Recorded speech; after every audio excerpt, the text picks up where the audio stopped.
A very warm welcome to you, and thanks very much for tuning in on Tshwane Talk TV.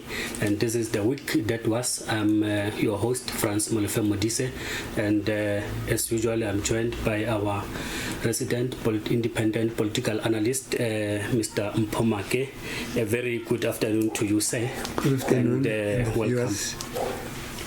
Well, there's quite a lot that has happened this week that we need to go through and make sense out of the events of the week.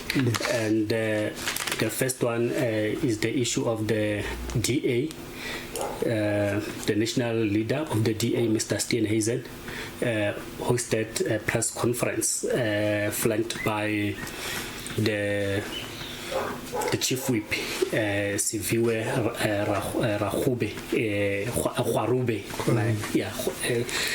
Siviwe Khwarube, where they presented their proposal for management of coalitions, and they make quite interesting proposals there. I think they make a 5-point plan as to how they suggest to go about management of coalitions, and also Mr. Steenhuisen emphasized that indeed as a DA they believe that coalitions are the future and they need to be managed, and as such they propose that there must be a legislation in place to ensure that these coalitions are managed properly and professionally.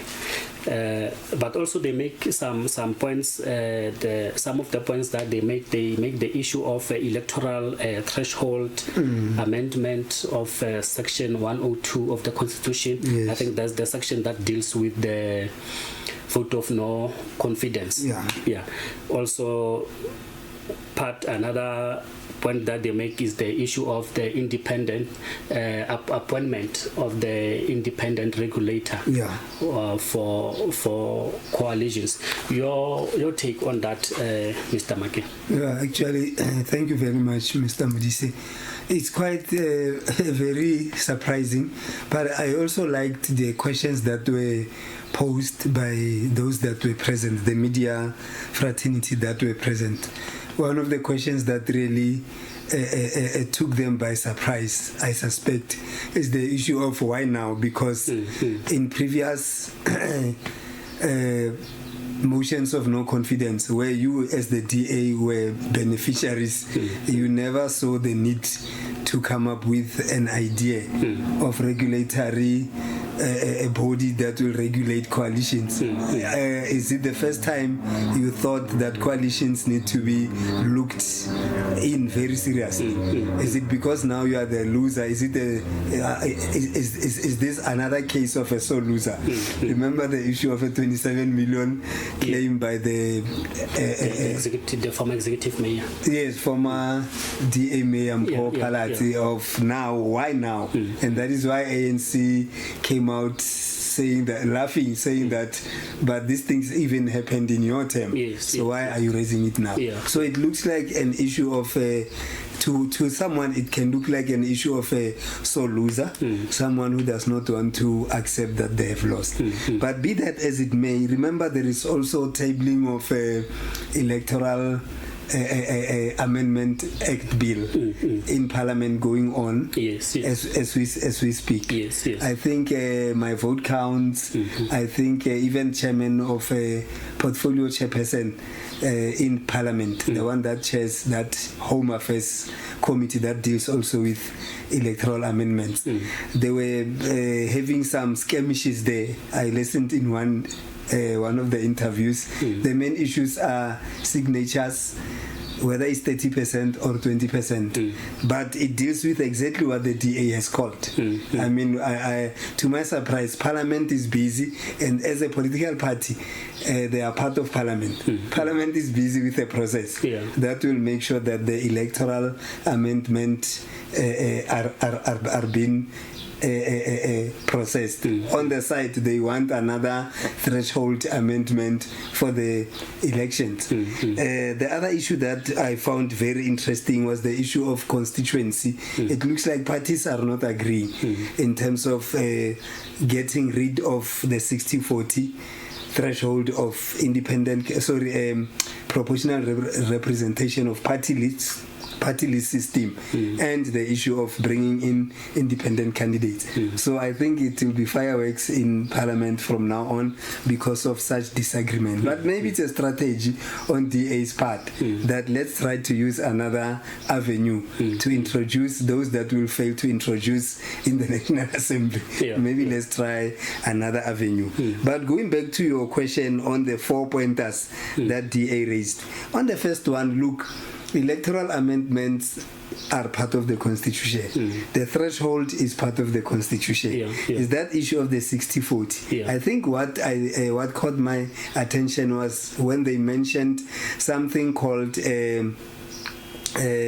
Electoral Act that should deal with municipal and provincial governments. Issue of the breather. There's this claim that 60 days or 3 months breather it's not enough to form government after elections. They had qualms with that. Also very much interesting is that issue of a regulatory body, independent regulatory body. Then what would be the purpose of IEC? Because IEC should be the one that is dealing with anything that has to do with election management, election education, you can call it voter education and awareness.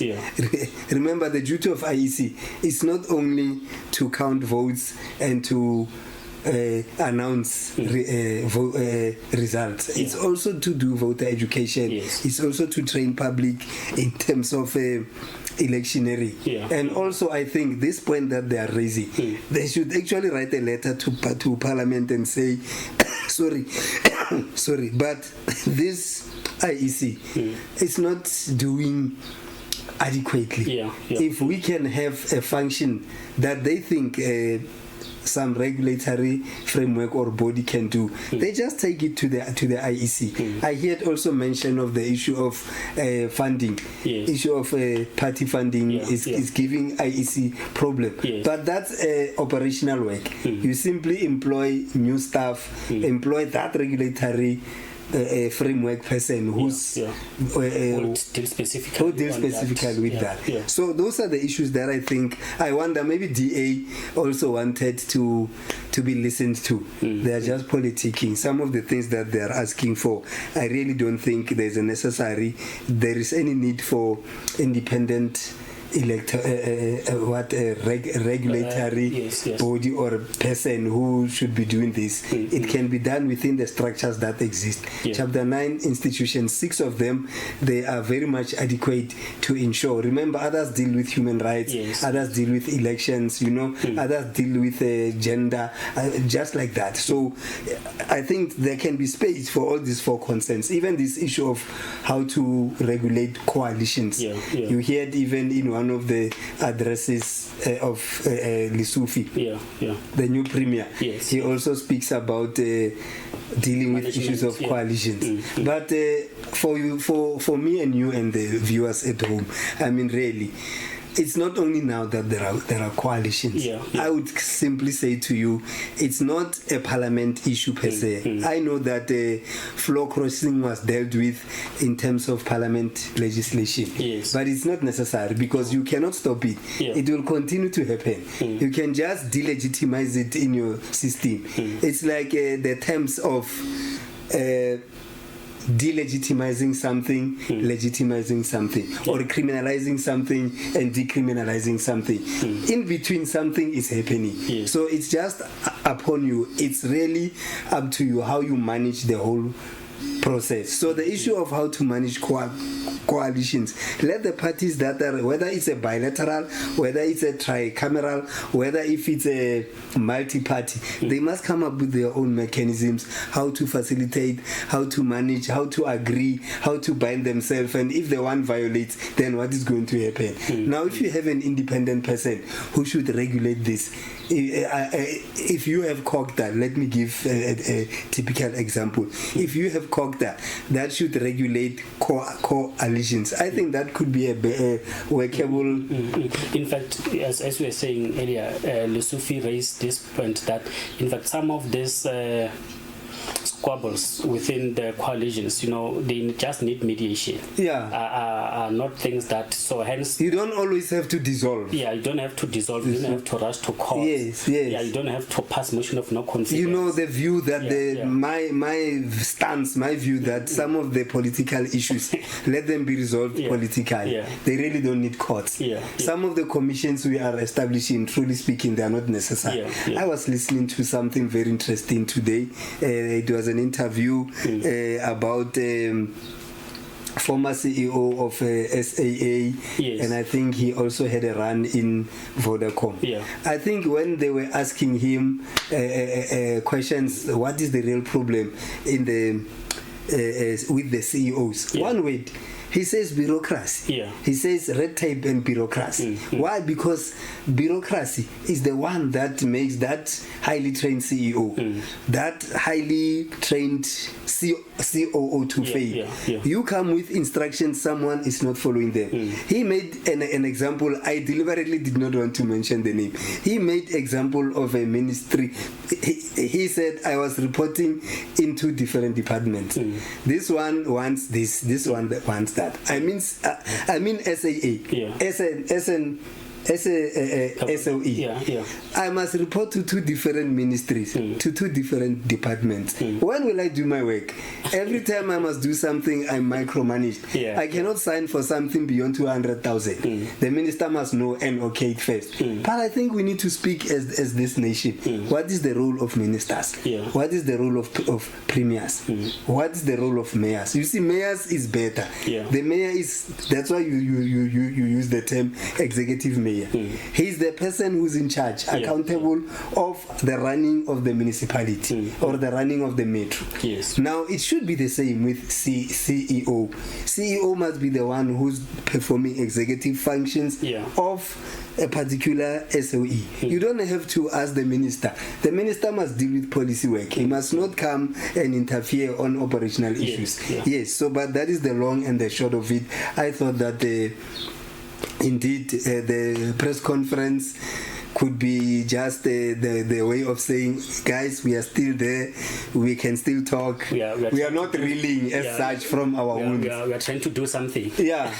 I mean, the issue of one of the questions asked was, now what are you going to do if Ekurhuleni and Tshwane are going to suffer motions of no confidence? In fact, I thought that was the whole idea of their plan. What are they going to do to prevent that from happening? It beats me why now it went to wanting to use parliament. Look, other parties like the ruling party, given their track record, given their political experience, can simply say, no, but you are crybabies. I got the sense that for now, the DA has given up on the current arrangement. Looking forward for 2024. This thing that they're saying that, okay, this we have tried this thing, we have observed, we have seen what is not working, but maybe to make it work for 2024, particularly for your province and national, let's try to put this mitigating factor into place. For me, I would say, look, the idea, listen, we had issues of German examples, we had issues of international examples, best practice, but this is South Africa. Coalitions in South Africa cannot be like coalitions in the UK. But you see, I think what they are not touching on when they are comparing with other countries that are practicing this thing of coalitions is this important point that in Europe generally, after elections, and if parties have to go into coalitions, then they collapse their original manifestos, and they withdraw back to then jointly come up with a coalition manifesto of some sort, of some sort, and then subject it to the broader society for a referendum, for input, for ratification. Then they come back as the coalition government based on this manifesto. Fresh manifesto. In other words, fresh mandate. Fresh mandate. Because now that is it's sort of that government then has the legitimacy of the electorate. But in South Africa, as matters stand, is arrangement between you and I and them to say no, you give me mayorship, give you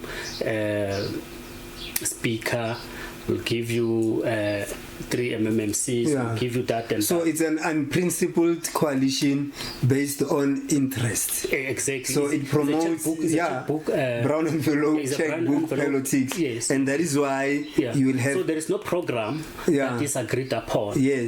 So even if they can come with that independent regulatory body, for as long as they don't have, if I catch you very well, and which you are correct, I'm tempted to agree with you. Actually, I do agree with you.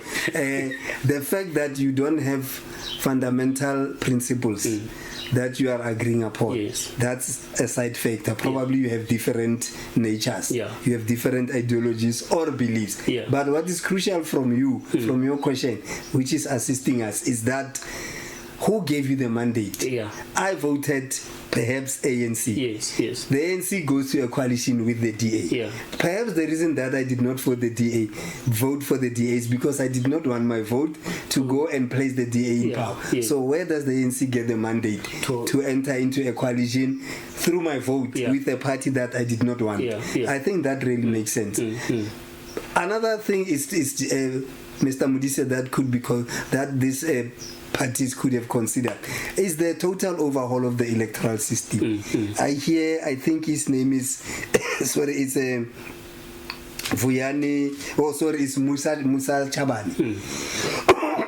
Musa Chabani says that, look, Constitutional Court ruling, although it said that we need to create space for independent candidate, it did not tell us how. It did not furnish us with details. But that was opportunistic because by virtue of saying the electoral amendment, the electoral act, the way it is, it must be scrapped. It means that go back as parliament. It's your duty to create legislation.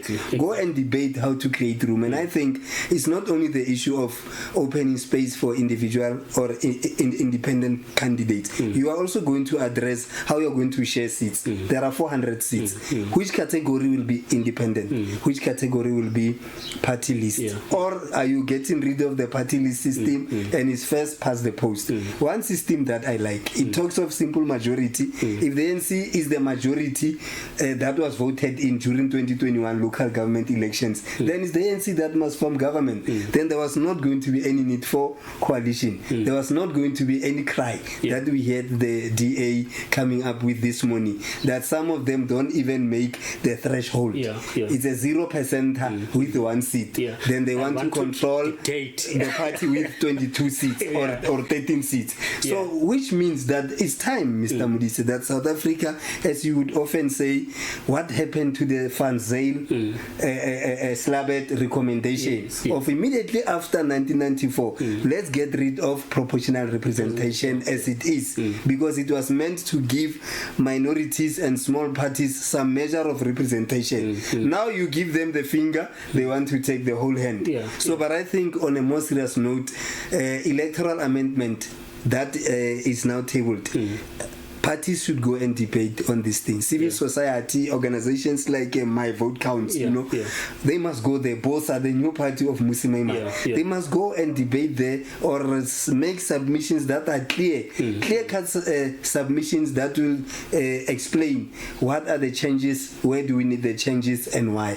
I, for one, would tell you, I don't think you can regulate coalitions, because coalitions, these are 3 different or 4 different or 5 different parties that don't see eye to eye. That is why they are not one party. So there is no way, there is no agreement. Even the Bible, they can swear on the Bible, but I'm telling you, shenanigans are still going to happen because these parties are not one party. They represent different positions. But as you say, maybe what can be explored is that issue of a fresh mandate, which means they must go back and ask which parties can we align with, can we go into a coalition with, and how, and on which points, 1, 2, 3, 4, 5. I think that's something that one can really explore.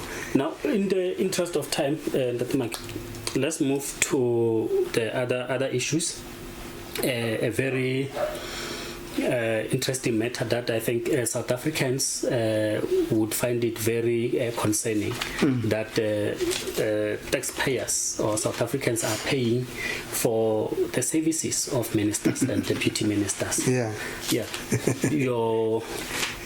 Is this really contained? Is this what the ministerial book?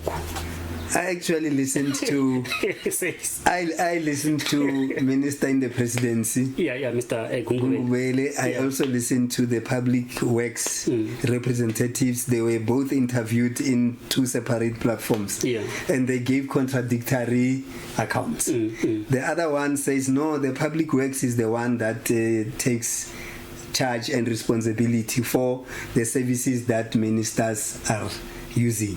But Gungubele made me laugh, really. He was asked to say that is the ministerial handbook really this way? The last time we heard was that President Ramaphosa signed a bill that said the 5,000 that you were paying before, you should no longer pay it. Now you must access all your services of water, electricity free. In fact, others even went further to say, we also hear that there is no load shedding where you are staying. Is that true? So be that as it may, he said that no, look, for one, I pay 10,000 in my medical bills. And the person who was interviewing him, I think it's John Robbie, if not Stephen Kruter, said no, but now, why did you have to have a private medical bill that you contribute 10,000, whereas there are public hospitals? You are reminding us of the COSATU challenge, COSATU question. They said no, but really, what will make you really do anything as cabinet to ensure that our public health system is okay, number one, because you are using private facilities. So the issue of national health insurance, remember the outgone minister who resigned, Zweli Mkhize. It was like his baby. It was like he had a passion on that project. NHI. But it falls flat because you are not using public services when you are supposed to use them. Today you are accused of abusing public services. So I think also as a nation and as a country, some of the things that we question and we ask, it's like we are questioning everything. I think he just almost made a laughingstock of himself by trying to answer John Robbie with the 10,000 issue, because now it backfired. But I think what he was trying to say, he was trying to probably say, no, I pay for my own services. Probably should he have said, I have a family, they are not ministers, they are my kids and my wife. So if they are sick, they just go to a private doctor, and that is why I'm paying that medical, So, but because of South Africans, we are a nation that is up on our toes, so we question a lot. Sometimes if you come unprepared to the interviews, you will definitely be found wanting. But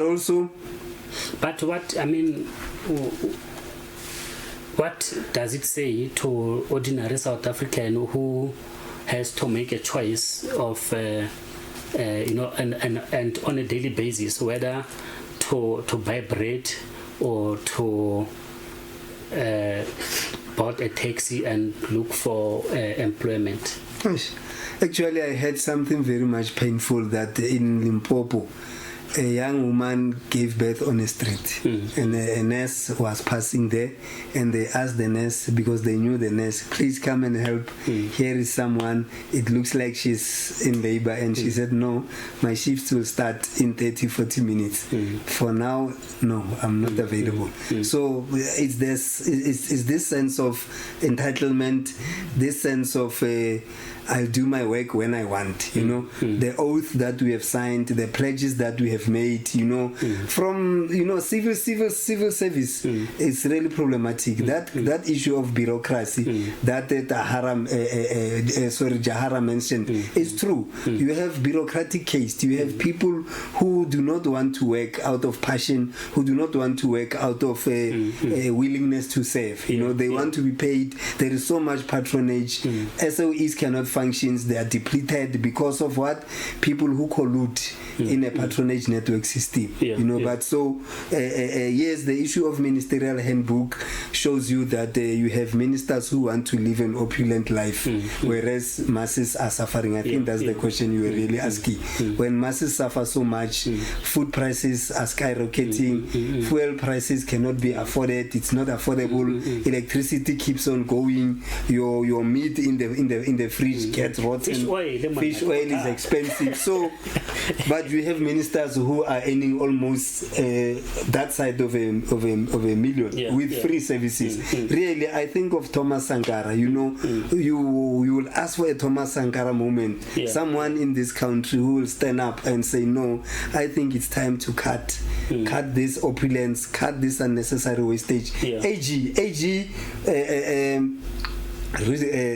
recently made an outcry calling for SOEs to be restructured, to be something like rationalization. Try, maybe there are too many. I think there are 700 or so. Maybe there are too many. Try to rationalize them, restructure them, make sure that the ones that are supposed to do this job are people that are qualified. PIC issued a statement through Somadoda Figen to say that 2,000 plus senior civil servants do not have qualifications. What does it tell you? So it means that we have hired people who do not have requisite skill. Then how will they do their work? So it means that is why there is bureaucratic case. That is why there is supply chain problem. That is why you have a procurement problem. What Cyril Ramaphosa is trying to do with that issue of professionalizing civil service, how do you professionalize people who don't have requisite, who don't have qualification? So it means we need a Thomas Sankara moment. We need a leader who's bold enough to say total overhaul of the system. We are building something new. This vehicle is no longer working. We are abandoning it. Quite interesting, the Sankara moment. I'm tempted to explore other, but it's okay. In the interest of time, again, the Gauteng Premier Panyaza Lesufi. He has pronounced his cabinet and outlined the very, very ambitious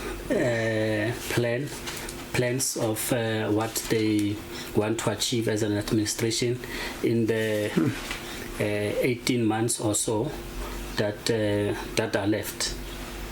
And part of the plan is that they envisage to totally dismantle the e-tolls, to build or to create a state bank, a task that MEC Mama Bolo must ensure that the state bank is implemented.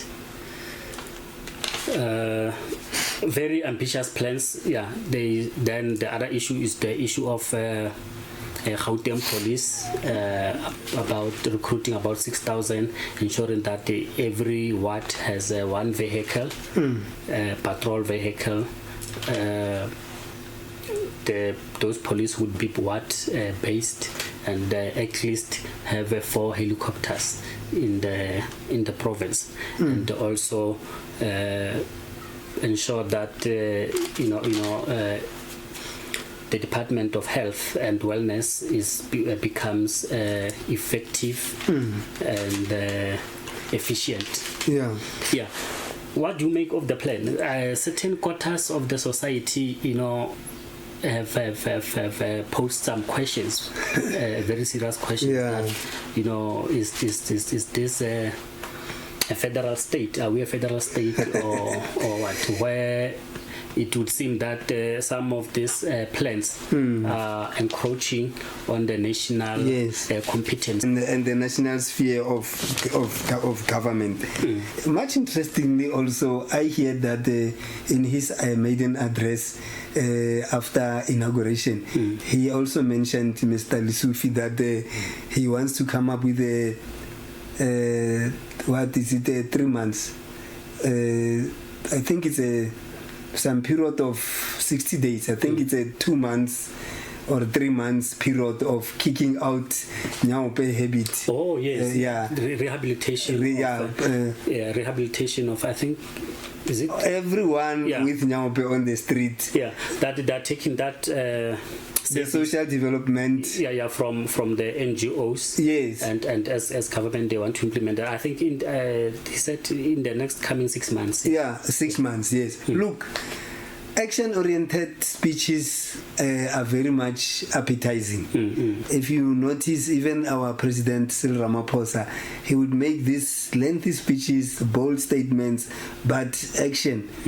Policy is only policy once it is followed up by action and delivery. If you are not, you are just making nice policies or nice rules. You have PFMA, you have a Municipal Management Act, Public Finance Management Act, but that thing is not followed. It's not implemented because it's a good policy, but there is no action to make sure that it is being fulfilled. So his ambitious plan and his idea, I've heard even in one interview, a doctor was asked, and he said, no, it's not as simple as that. You don't just say we are going to take these boys, whether they like it or not, to rehab. He said it's a follow-up process. He said to detox someone, you don't just lock them into a facility and after 3 months they come. He said sometimes they can even run. They run away, so you need to follow up on them. Yes, the issue of it's not like baking cookies or fed cookies, these are human beings. There has to be consent, there has to be people who will make follow up. There are many things that you should factors that you must look into. There are a number of external factors that where I agree with him 200%, and we must say this boldly. What happened to the budgets that are being issued, not only for Nyaope addicts, NPOs and NGOs and other people who should take care of the sick, who should take care of the mentally ill people, who should take care of homeless people. Homeless people are in every street corner. They sleep on streets in town, they sleep on pavements, they are all over the place, begging all over the place, all over the business sector. You will find people that are not supposed to be there. You go there because you want to buy stuff. You do not go there because you want to beg. Because our government, it claims to be a capable, ethical, developmental state, which is also having this social grant, social amenity approach. People get what is this grant? RSD grant for those that are not employed. Now it can even go to basic income grant. So it looks like there is an attempt. There is a deliberate attempt for the state to become a welfaric state that cares.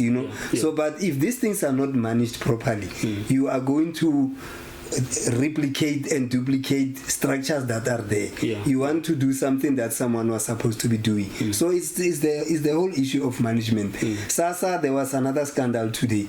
I heard on the news that about many. I think it's. Let me see. I think it is about how many? I think it's 20. 27,000 or so fraudulent applicants for SASSA. In fact, it's 27 million. 27 million. Yes. And those applications were processed successfully by the bureaucracy inside. If you listen to the issue of NPOs, you hear that the people that were supposed to get this money to do the work, they are not getting. The money goes to people who are not supposed to get it, and they end up not doing the job. So at the end of the day, you'll have people filling the streets, people who are supposed to be in homes. No one is really supposed to be homeless. There are shelters for the elderly, for the sick, for the orphans, but it's not happening. Why? Because people put money in their pockets and the situation goes out of control. One other thing that I liked from his maiden speech, he was asked in one side interviews, Premier, are you going to join Minister of Home Affairs Aaron Motsoaledi on the issue of illegal foreigners? Yes. And he boldly said, if those people are breaking the law as they are now, they are not supposed to be in our country. Gauteng will be the first one to say, Minister, we are supporting you. Let anyone who have broken our laws, because they are here illegal, so they have broken the law, they must go. But what is interesting, I'm not seeing Aaron Motsoaledi on any of the slates. I hate ANC December conference. Yes. Now, the issue of State Bank and the dismantling of e-tolls. Yeah, that's a mammoth task. Those are the competencies of national, and that is why we were quoting corporate governance. National government. I remember Fikile Mbalula. He has been trying to work on this thing of e-tolls with David Makura and also with Jacob Mamabulo, because he was an MEC of transport. Look, it's an issue that if Parliament and the ANC as a governing party, it takes one stroke of a pen if they can decide whether if e-tolls we no longer want it. But remember, Gauteng motorists, they have shown you that they are not willing to pay. Majority of people do not pay them. They are not buying those tags. So anyway, it's a business that is collapsing on its own. So it's just a matter of, as I alluded to, stroke of a pen. I think let's give the new premier a chance. He looks energetic. It looks like there are things that he wants to hit the ground running. I heard him that he says, no, this MEC that I'm putting now in health, she is going to make sure that she hits the ground running. So let's see, because we have a Babita assassination saga. If you listen to that case properly, mention is made of a mafia that is existing there, controlling the whole supply chain management system in the Department of Health. So we'll see. Let's see how Panya will do. But I would say things that are in the competency of national, for you to avoid unnecessary litigation, for you to avoid unnecessary skirmishes, make sure that you table them where they belong in the national, and then issues that are yours, deal with them in the province. Our premiers should be reminded that they are not the president. They are the premier. They are the overseer. You see, they hold these councils and metros accountable, but not that they should be micromanaging them or be hands-on. I don't think that they really that would be the good approach, the best of the approach. Well, on that note, Ramage, as usual, let me thank you. Thank you very much for your most insightful analysis and the unpacking of the issues. And also, let's remind our viewers to subscribe and also to hit the notification button so that you are always notified whenever we upload new informative videos. And remember, this is the week that was, and we are live every Sunday 9:30. Yes. Till then, God bless.